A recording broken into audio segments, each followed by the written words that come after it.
very, very intentional. People are oblivious to the fact that we are tripartite being. We have a spirit, we have a soul, and we live in a body. Our body is where we feel the physical pain. Emotional pain is also tangible. We can touch it, we can feel it, we can handle it. I've seen people that after any episode that goes wrong, probably somebody died, there's a level of betrayal, you lost money, things happened that was not planned, unprecedented challenges. Some people don't recover. They just don't recover. They stay there for life. They are bitter, they are angry, they are not just getting themselves. And most of the time, people don't really know what to do because they don't know what to do. And ignorance is not an excuse. I welcome everyone for joining me this evening, morning, and afternoon. I'm a passionate, intentional person when it comes to emotional issues. I'm repeating myself on purpose. So what we're addressing today is when trust breaks, what next? That's deep.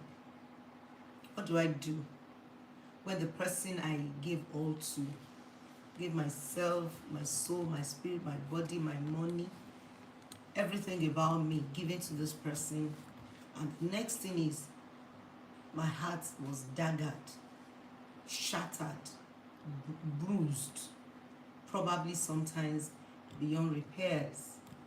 I was having a session with the lady today, and I just knew that she's lost it. Her mind is gone. We spoke, I'm not exaggerating, for 4 solid hours. 4 hours.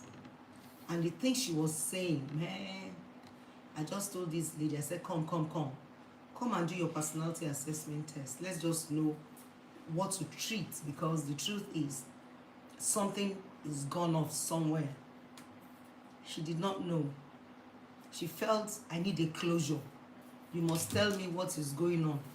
I need a closure. I need to know what is happening. I need to understand why he has to cheat on me. He needs to tell me what I've done wrong. Come and listen to this woman speak for 4 hours. I give him sex. I want him to enjoy it. Though I married as a virgin, I tell him to teach me anything. I was ready to go all the way. I am not even holding back. This man is my first love. He's everything I have. He's everything I'm hoping to be. I mean, she was just all over the place in her emotions. It was like a pendulum. She was going back and forth. People don't know the devastating effect of trust that is given to you, that you smashed on the floor, that you break. And a lot of people would ask, your own is too much. You are taking it overboard. What is wrong with you? Hey, I've been privileged to relate with women that their spouses cheated on them, both male and female. Please, can you leave gender out of this? We feel heartbreak both ways. Men feel it, women feel it. As a matter of fact, men feel it more because of their ego, because of culture, because of religion, because of the way men are wired. You know, they feel little, they feel small when their spouses cheat on them. So we're not looking at if I don't relate with gender. I relate with a person. I relate with people that have gone through stuff. I understand the dynamics of having to be heartbroken, as I know my name.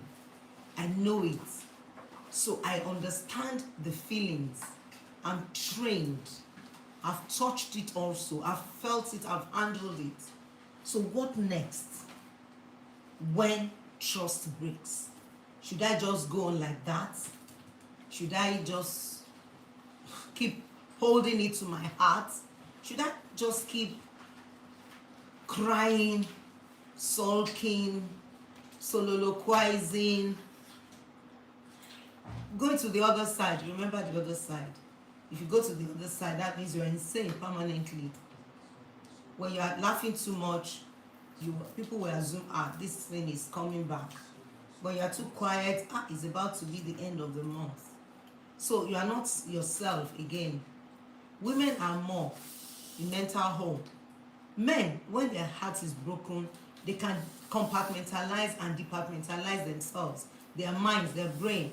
But for a woman, we are wired like a noodle.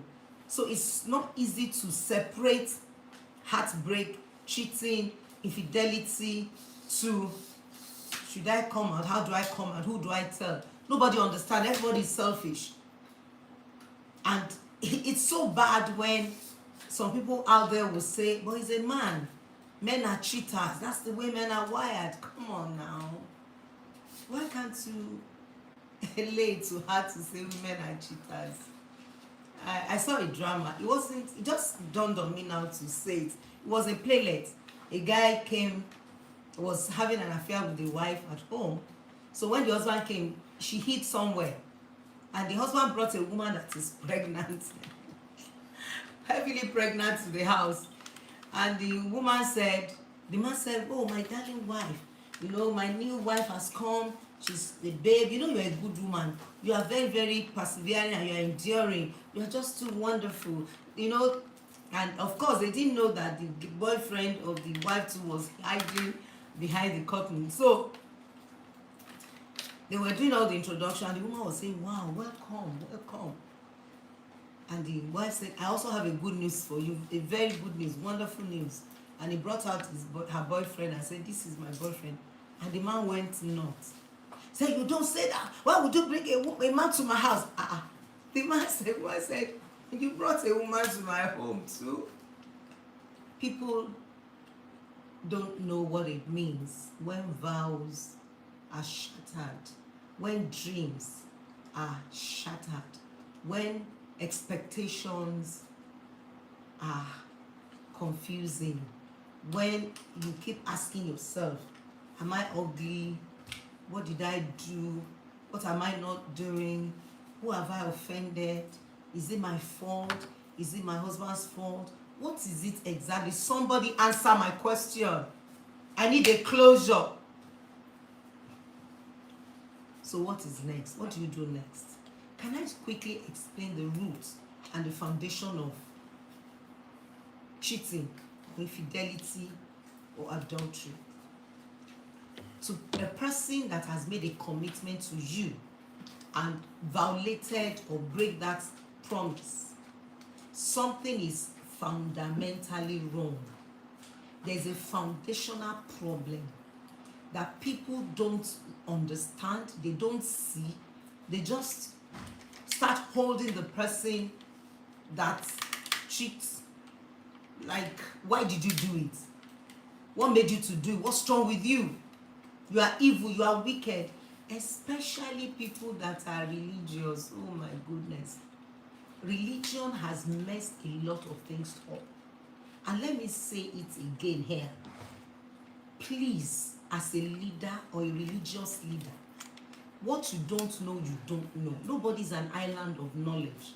Can we just respect people that are informed in an area that we are oblivious to? Instead of toiling, playing with people's lives.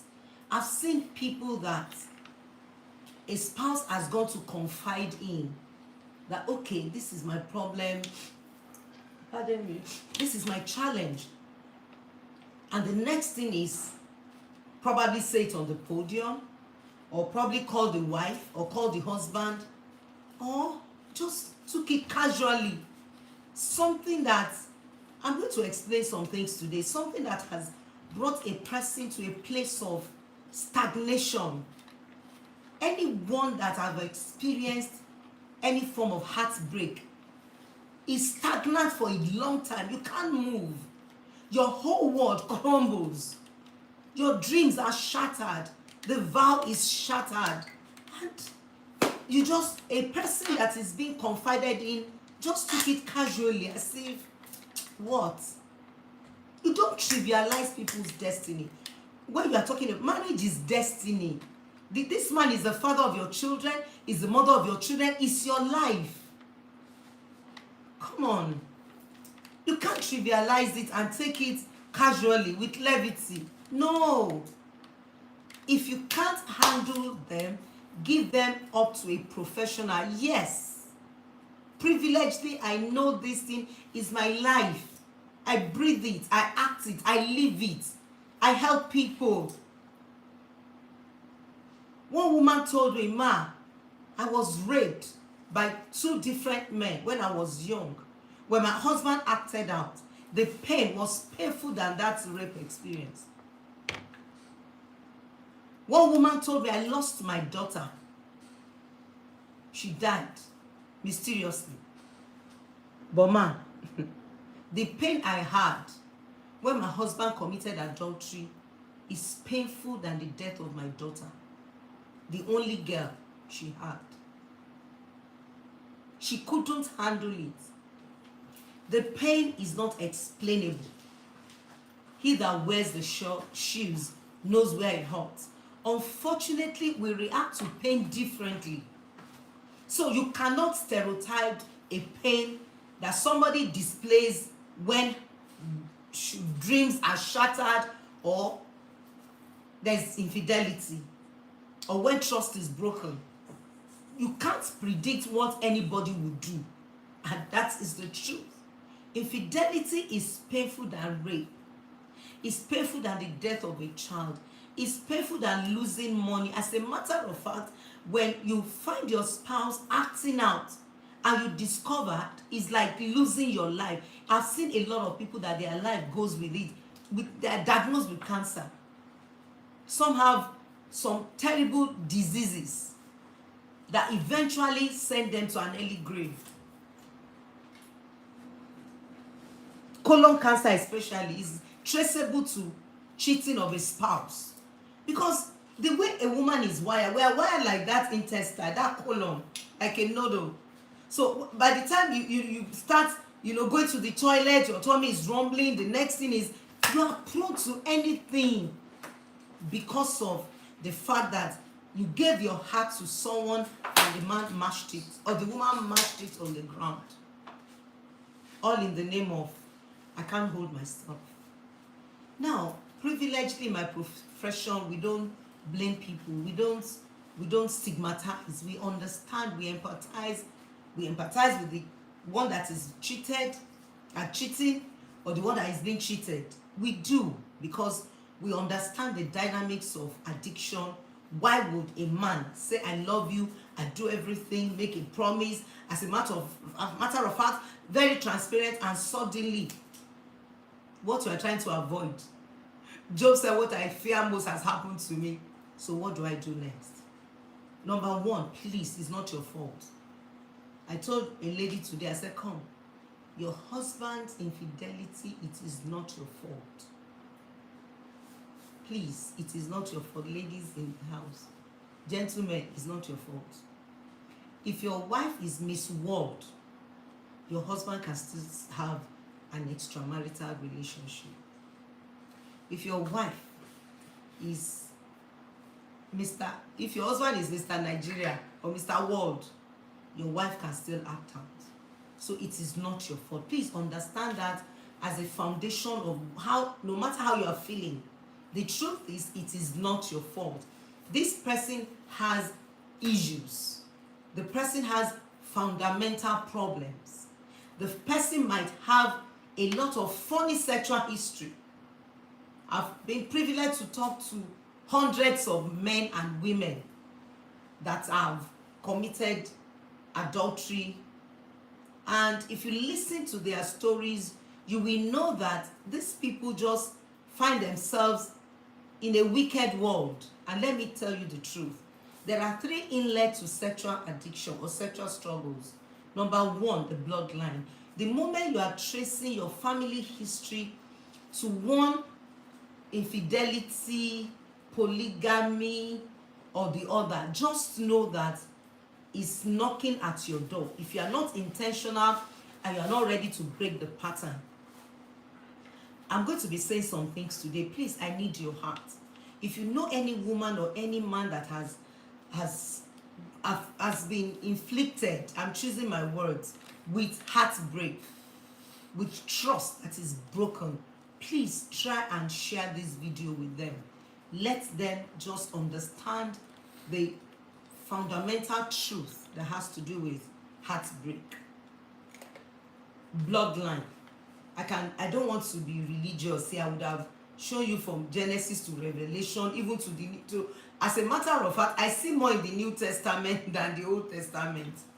Everything I see here in the book of life, that I believe and is the tenet of my faith, I see family system, I see dysfunctionality, I see things that people hardly talk about, and it's there black and white. Oh, somebody said you don't understand. When we have given our lives to Christ, we are up and about. There's no infidelity. There's nothing like, going to look for commit adultery. I'm comfortable with the wife. But you're joking. If your mother or your father in your paternal side and the maternal side has anything to do with infidelity, just know that the knock is at your door. Number one inlet to infidelity is the bloodline, pattern of the bloodline. Number two, trauma. I discovered that people don't talk about things that happens to you that is sudden. Probably somebody died, maybe you lost money, maybe you couldn't go to school again because your parents lost their job. I've seen kids that couldn't pay school fees, and some schools, especially some schools, I don't know if they do it now, they are insensitive. When we were growing, when you are owing school fees, they bring you out in the assembly. They will call your names out, you will stay somewhere, the assembly will go, everybody will go to their classes, then they will now tell you to go to your classes or you go home. The shame, the embarrassment, the fact that others are paying their fees and you are not paying brings you into a circle of addiction in a subliminal way without knowing. Anything that gives distress to your soul is looking for something to take as an analgesic or a paracetamol when you have headache. Emotional headache needs analgesic too, and most of the time our analgesic is vices, habits, things that probably would, of course, that will not be seen, things that people will not notice. Some will be stealing, some will be lying, some will be watching pornography, some will be masturbating. Something that when you do, you are happy, of course, in quotes, because that happiness cannot be sustained, but it gives you a temporal comfort. I'm trying to make it so simple. I don't want to make it complex. That's why I'm bringing it little by little like this, because I teach. Now, I've talked about bloodline, family system, both ways. I've talked about pain, trauma. Some, what has brought them to where they are is the traumatic experience they had and it was not processed. When you have a wound or you have a sore, it's supposed to be treated. If it's not treated, it becomes a problem. An unhealed wound becomes a problem. It will decay. Emotional wounds has to be treated properly, line upon line. The way you will look at a major sore in your body and you clean it, make sure everything is clean, there is no infection, then finally put medication and cover it to avoid infection. That is how the emotional lives we are living here is as touchable, as tangible as you can touch, as I'm touching this table.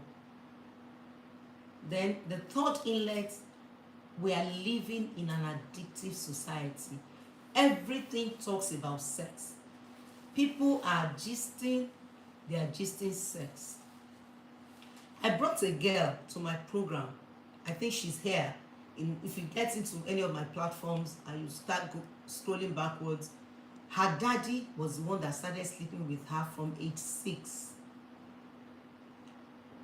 She told me that telling me her story. Some of you will not believe, but it was her father himself that called me and started paying for therapy for her daughter, because the girl has now become like a public dog. Now, you want to blame the dad? No, we don't blame people in our job. Now, don't get me wrong. We allow you to take responsibility and face the consequences. You can choose your action, you can't choose consequences. But the truth is, we are not blaming you, because we know that something must have happened to you that made you to be doing that. And the girl said,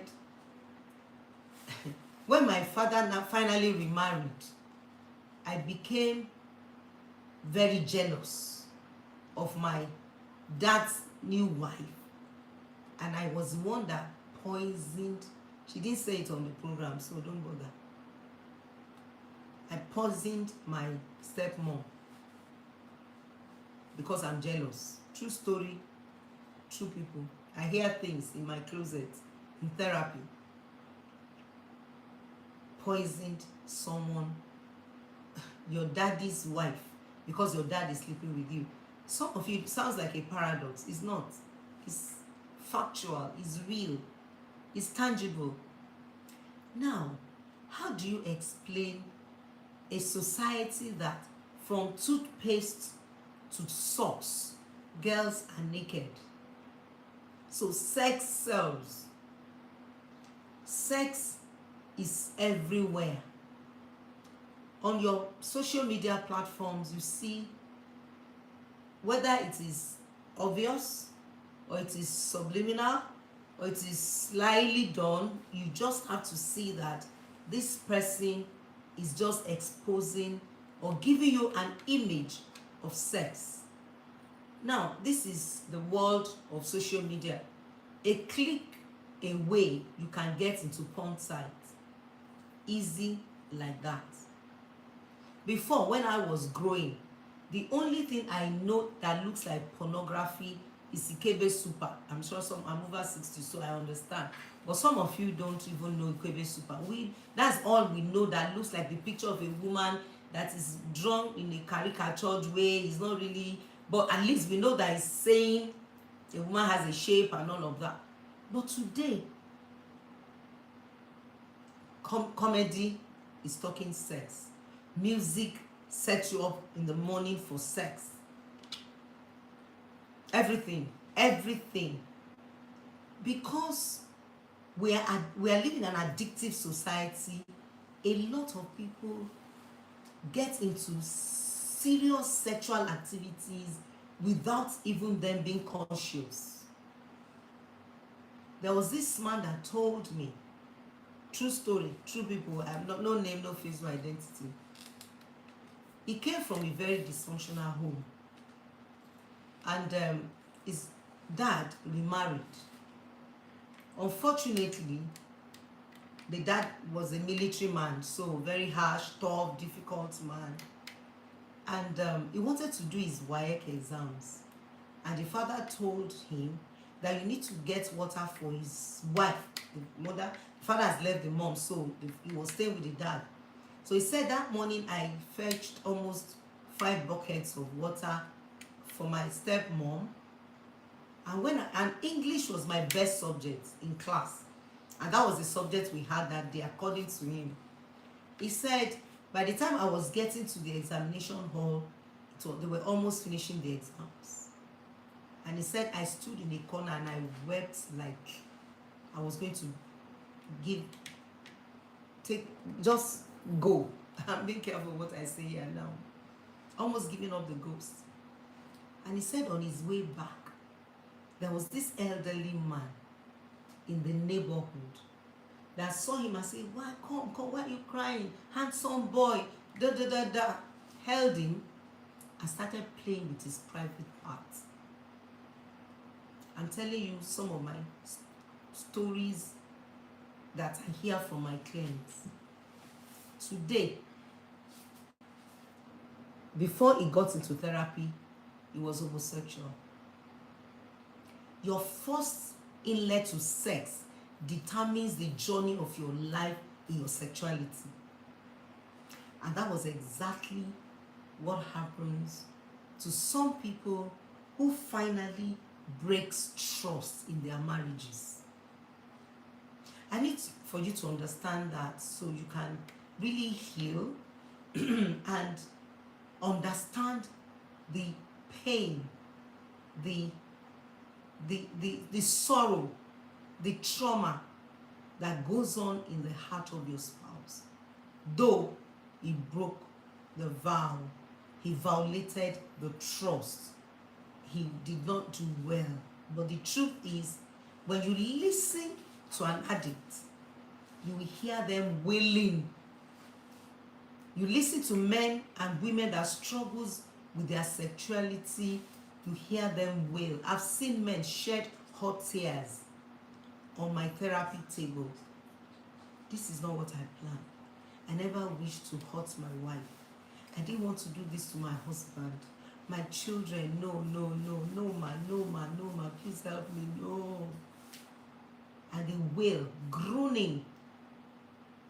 Unfortunately, when trust is broken, the spouse, because of the voice of the pain, because of the disappointment, because of the vow that is shattered, they don't want to hear that it is not your fault. They don't want to hear that something. No, you are wicked, it's you. No, it is not them. Please, I need to emphasize and establish that to everyone that dares to listen. Now, what next? For you to be married to a spouse that breaks your trust, there's a little bit of dysfunctionality in you. It might not be as aggressive or as violent or as expressive like that of your spouse. What attracted you to that man or that woman, there's a dimension of dysfunctionality in it. And I need to really, I don't want to be quoting scriptures, but I don't have a choice, do I? Look at Abraham. Something happened to Abraham. Abraham came from a very dysfunctional home. Adultery is close to idolatry, so definitely he came from an idol worshipping background. So adultery is part of the game. You can't see any person or any man that worship idol that will stay with one woman. They don't stick with a woman.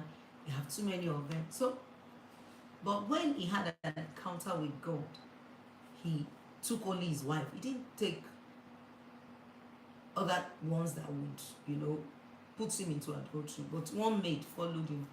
Have you forgotten that anything that destroys the giants climbs up with him? So he was doing well by the covenant. He was making money. He has a lot of wealth. We still talk today about the blessings of Abraham. So he was very rich. In cattle, he was rich. But something happened. He didn't have a child for his wife. Listen to me. When you see people that are vow breakers, covenant breakers, they go through some things that looks painful. And that pain is what they are trying to fix by getting sexual. It could be gambling. It could be anything.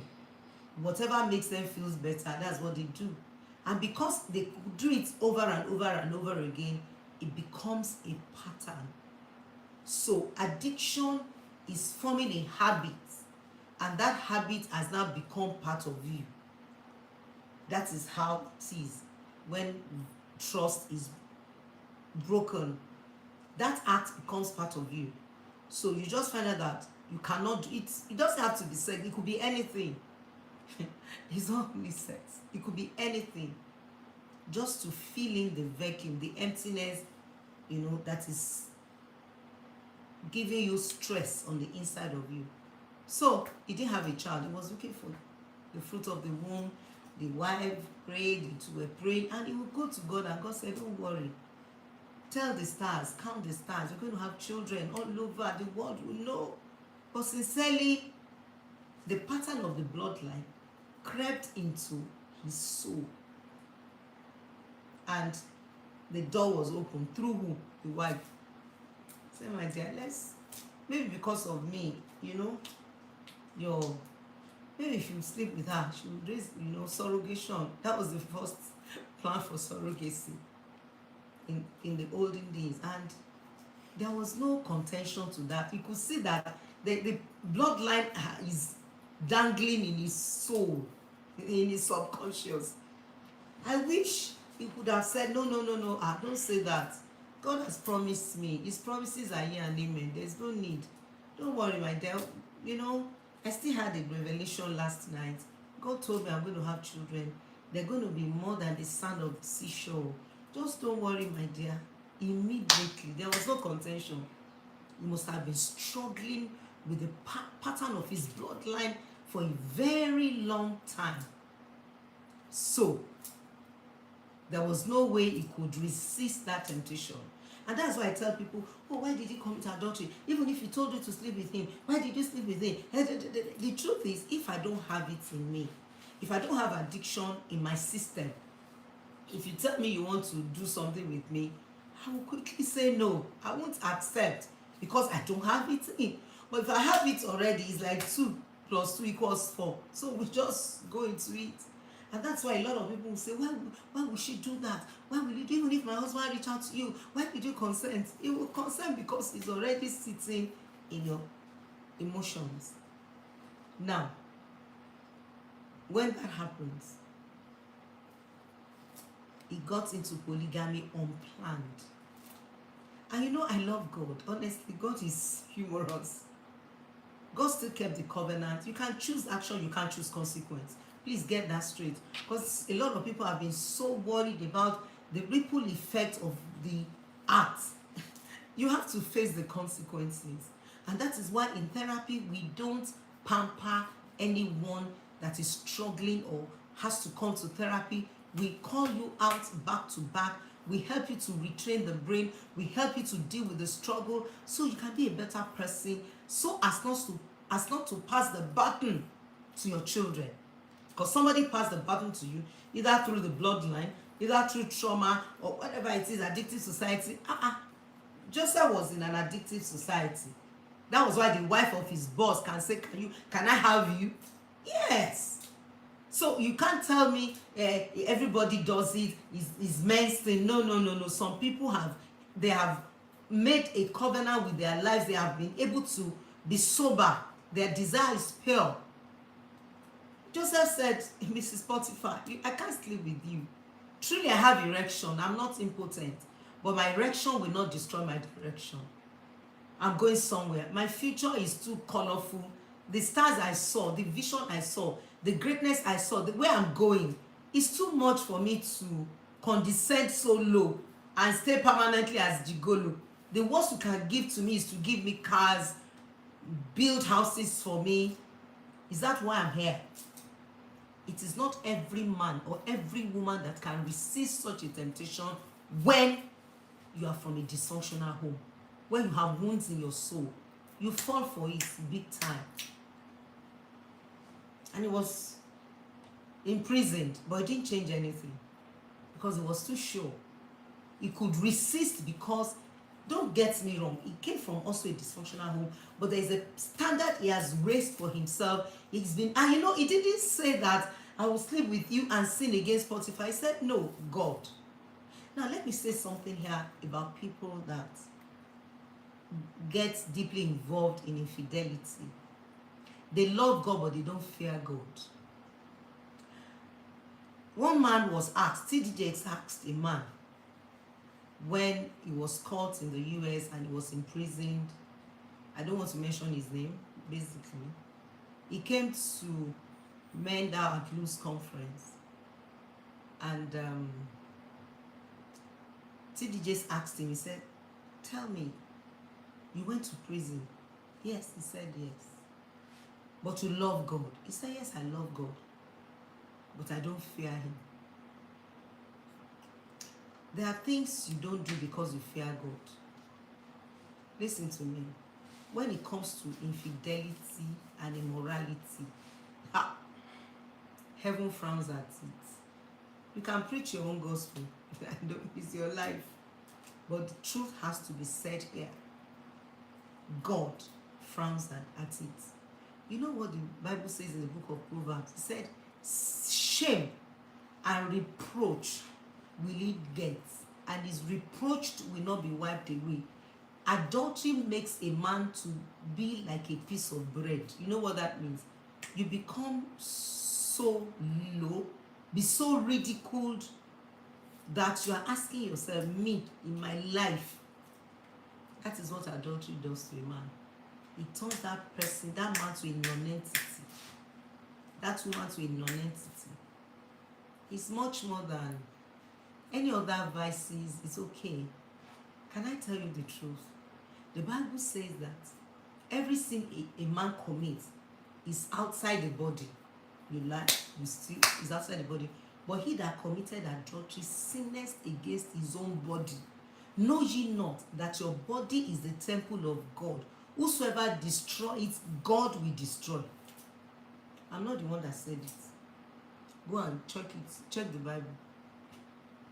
It's there. Your body, this body, you don't own it. Sex is not a contract, it's a covenant. And that's why when you engage, we do deliverance. One of the things we do, we deliver you because we know that you have caught up with something that is strange. And that's the truth. Now, what next? How to rebuild trust without losing yourself? Number one, hear me clearly. Taking responsibility. I've seen addicts or men that have broken trust and they don't care. They tell you, I'm a man. I hear some languages, I can't say it here. I'm a man, whatever. If you don't want to come, others will come. As many as I want. Such men cannot build trust back. You kept at your act. You are not repentant. You are not penitent. There is no sorry anywhere. You are not saying sorry to your spouse. As a matter of fact, you are trying to give excuse, saying that if you did not do this, I would have done that. Hey, trust cannot be built back. The solution is don't lose yourself. Understand the dynamics of what has happened. Accept it as one of those things and go straight to therapy to heal. Such wounds cannot be healed in isolation. Please understand that. Don't allow anybody to tell you, pray about it, fast and pray, do deliverance. What God will do, you cannot do. What you will do, God cannot do. Everybody has their part to play in this game of trust that is broken. And listen, don't cry before someone that will not say sorry to you. There are people, when they handle a person that her dream, her vows was shattered, they handle it casually. They handle it as if, calm down, what is it? Take it easy. You don't say that to somebody that her soul is crushed, wounded. You don't say that. You don't say that. You let that person feel, okay, what is that? Is that why you are now saying you are not doing again? Excuse me. You can say 1,000,000 times you are not doing again. You are not done. You've not done anything wrong. That is how you are feeling at the moment. It's fine. That feeling is validated. You are asking questions. A woman told me, I said we spoke for 4 hours. She's lost her mind. I've told her, go and do personality assessment. Let me know where to heal this wound. Because her mind is gone. I just want him to tell me. You want a closure? That's what she's saying. She said it without any exaggeration over 50 times in 4 hours conversation. How? She's gone. Something that can send somebody to an early grave.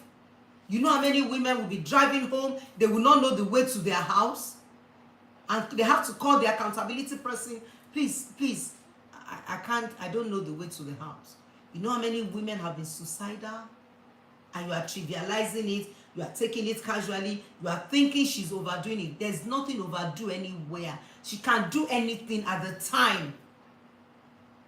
For her to be sane, for her to get her life back and take her life back quick to therapy, get somebody that will validate her pain and help her with sympathy and empathy to heal, or else that sits in her soul, and that can lead to cancer, that can lead to ulcer, that can lead to high blood pressure, that can lead to brain tumor. I've seen things, breast cancer, colon cancer, because of infidelity. I can count 5 breast cancer in my therapy classes like this, back and forth, because some women are so angry. Oh my God, they wake up in the morning, they want to throw up, they are frowning, they are not in their world, they can't even move to read. Some will mask it under religion. They will not be spiritual. You can't be spiritual with pain in your soul. David said, "It makes me to lie down, it restores my soul." Until your soul is restored, until your soul is restored, until something is done to the abuse, to the heartbreak, until you are healed, until you are converted, you can't help anybody. You have to become so healed. Your pain is no more there. Then you can now embrace another life. So what do I do after? Please, you don't have to wait for closure. Sometimes you can't get closure. Even the person that needs to close the deal, the crisis, does not even know what is going on. Most of the time, people that have broken people's trust, they don't even know how. Some have asked me, "I don't even know how I got here." I said, "Don't worry, sit down. I know how you got here. Tell me this, that. By the time we spend 3-4 hours in therapy, the person gets it. Grace, I know I have that one. There's no stress. But if you want to move on without losing yourself, you must know it's not your fault. You must understand one thing that is sure: your husband loves you. Please don't say, "He hates me." If you love me, no, he loves you. He's just struggling. He loves you sincerely. I've seen men, I'm talking about men that takes responsibility. They actually love their wives. It's just that the challenge in their lives, or whatever it is wind has overwhelmed them, so they don't know how to be out. And that's why, please, don't see anyone or talk to anyone that has a heartbreak from infidelity. When trust is broken and you are going to tell the person to be praying, can you stop it, please? There's a dimension of prayers. I can't rule it out. But the truth is, what that person is praying for is God punish the person. It's bitterness, anger, hatred. That anybody that her dream is shattered, her vows is shattered, her trust is broken, they don't pray. They can't pray. They can't. They are crying. They are weeping sentiments and emotions. Now, let me say this, because I'm talking about what next when trust breaks. And I said, how to rebuild trust without losing yourself. It's in the flyer on these platforms. How do I do that? Please, don't get your family involved when your dreams or heart is broken, or dreams are shattered, or trust is broken. Please, your family cannot help you. Sentiments will be there, emotions will be there, blood is thicker than water. They want to join you. You cannot hear the voice of wisdom from your family members. Please understand that. Some of them will try. You need a professional intervention. I'm repeating myself. You need a professional intervention. Nobody else would do it in your family system. They would blame your husband for his drug addiction, sex addiction. They will blame your wife. They will say she's not contented. They will say things. And they are sincere.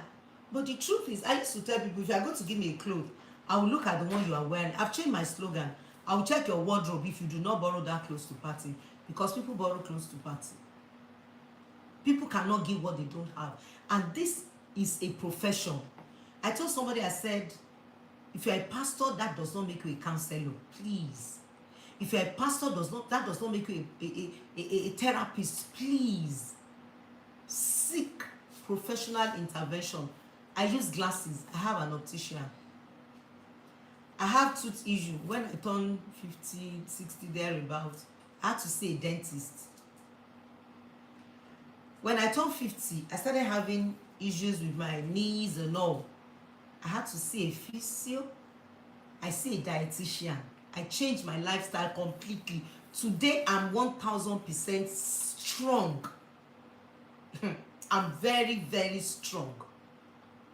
Physically, I did everything to make sure I don't lose my physical body. I did the hysterectomy, removed my womb like 17 years ago. At the surgery table, or maybe 20 something years ago, and I can't remember, there are over 8 people at the surgery table for one body. So why would an individual who does not have a clue about a problem sit there and wasting people's time and life? Because anybody that's wasting your time is wasting your life. Time is money. You work for 12 hours, 24 hours, you are paid. Your time is your life. You pay people their salaries because they've given their lives to you to work. So you cannot hand over your life or allow somebody to hand over their lives to your life to somebody who is not intuitive, who is not witty, who is not informed, who does not know what he's doing, who will start playing blame game. You don't, or else you're going to destroy that person mentally, emotionally, psychologically, and generationally. Don't lose yourself. Get help. Help is available. Yes, I understand that therapy is expensive anywhere in the world because it's your time, it's your work. But the truth is, I told one of my clients today, I said, yes, therapy is expensive. Maybe you go to the hospital now and you just had some stomach ache and they say, okay, go and do x-ray. And they discover that there's cancer in your colon. You must look for the money to go to the theater, or else you die. It's the same. It's actually the same. The only difference is that doctor is taking care of the physical body, therapist is taking care of the soulish life. I don't want to say soulish body, but it's your soul. And your soul must be healed when dreams or vision or vows or trust are broken or shattered. You need to heal. Anybody that tells you you'll be fine without a therapist, why a therapist? Maybe I should ask you, or I should tell you. What is done in therapy is you have the privilege to empty yourself to your therapist. I told you I was at the theater table. At the theater, the only thing I remember I wore was this white cloth that has small rope at the back. That was what I wore to lie down on that table. The rest, I don't know. Under anesthesia, I'm gone. Same with your therapist. You are open, you are vulnerable, you are bare. And your therapist will start helping you to, it's like surgery. Remove all those things that needed to be removed. Then finally, you are sutured back and you start to heal. That's the work of the therapist. That's the work of the doctor. Outside that, you will lose yourself. How to rebuild trust without losing myself? Number one is you, yourself. I spent 1 hour already. I'm going to be talking about this in parts.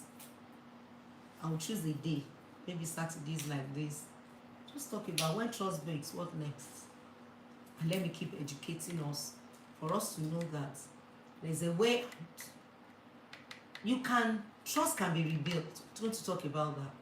Oh God, you can love again. You can have life again. You can flourish again. You can blossom again. You can actually come back to be a wounded healer. You can start becoming a voice of healing to another family who has gone through a similar challenge. But you can't give what you don't have. You have to heal. You have to sit down and work on this thing that is harassing you. It's the Goliath of our days. One of my mentors said it in America.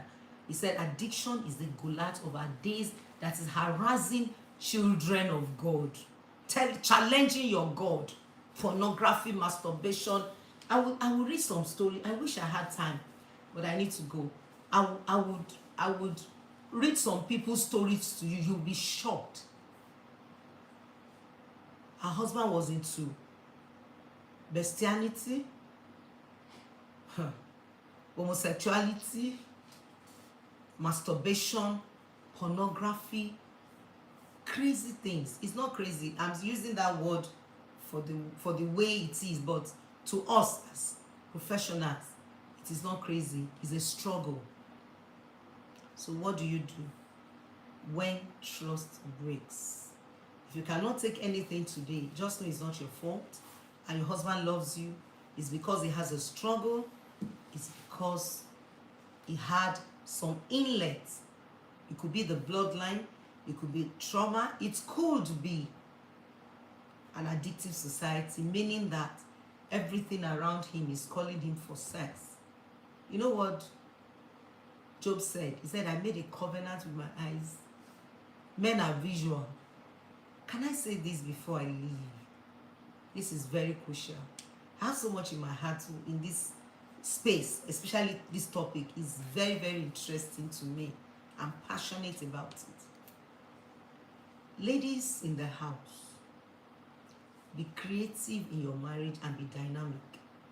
The crave for a change of taste is given to every human being. My favorite restaurant in America is Red Lobster and Golden Coral. I must go to Red Lobster. All my hosts, they know I must go there to have lunch or dinner. The Golden Coral, I will go. Fattening, sugar, everything, I will go. Now, if I spend like 2 weeks, probably if I'm spending 2 weeks in America, I will just say I'm not eating out today. Is there no garri and granite in this house? Or I want to eat fish and garri. I'll eat it this week. You know, I just remember one episode in Philadelphia. I said, please, I need fish and garri that is very, very dry. You know what I'm saying? That's how human beings are wired. We are wired to want a change of taste. So in your relationship, be dynamic. But lastly, there's no reason for infidelity. If your husband is not meeting your emotional needs, your wife is not meeting your emotional needs, get into couples therapy. I'm here. That's my job. I'm your doctor. I'm your therapist. Thank you for listening to me. I spent an hour. I'll see you on this same topic. I'm not going to leave it. We're going to create a good time that we're going to be having it. Every week, we are good to go. Thank you for watching.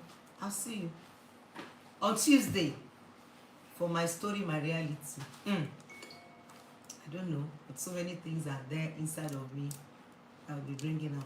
Thank you for listening. Thank you for watching.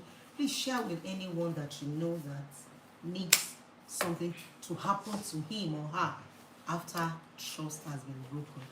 I appreciate every one of you watching. I appreciate my team. I'll see you next time.